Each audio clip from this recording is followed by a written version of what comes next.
Okay, you're asking to evaluate this trickety definite integral. I'll make the observation that square root of 3 over 2 is about 0.866, so it's actually less than 1.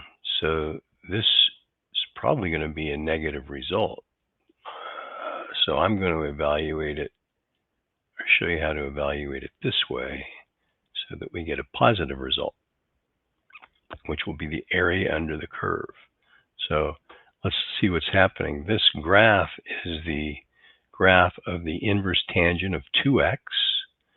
And if we evaluate from radical 3 over 2 to 1, we get this area under the curve. If we evaluate it the other way, we get a negative answer, which is just the opposite of that area. Okay, here's the function that's evaluated once we find the antiderivative. Here actually is the antiderivative. F of x equals this mess right here. And if I take the derivative, f prime of x, I get the same graph that is the inverse tangent of 2x. So this kind of confirms that this is an antiderivative. So how do we get that? Well, it's integration by parts again, using that Lippitt mnemonic aid as to help us decide what u should be. Logarithms, inverse tangent, that's the first thing, or inverse trig function, that's the first thing we see. So we're going to let u equal inverse tangent of 2x and see what happens. So du is 1 over 1 plus u squared times the derivative of the u, which is 2 dx. So, and dv is the indefinite integral of everything else, which is just the dx.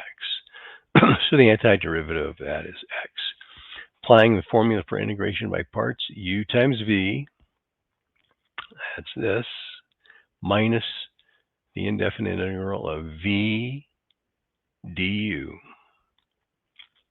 And we still have to evaluate this using u substitution. You can see that if we let u equal the denominator, this is du, we need an 8x dx, so we multiply by 4 up here and put a 1/4 out front. That's du, 8x dx, so, and this is u. And the antiderivative of 1 over u is ln of u. Replace that with 4x squared.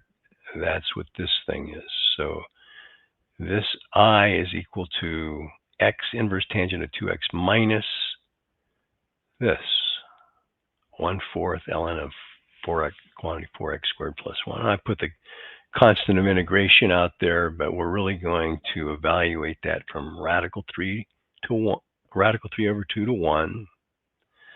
By the way, here's when I have a complicated definite integral to evaluate, I set it up like this, and then substitute 1 in for every x that I see, minus substitute radical 3 over 2 in for every x that I see. This we can get an exact value for right here. The inverse tangent of radical 3, the angle that has a tangent of radical 3 is pi over 3.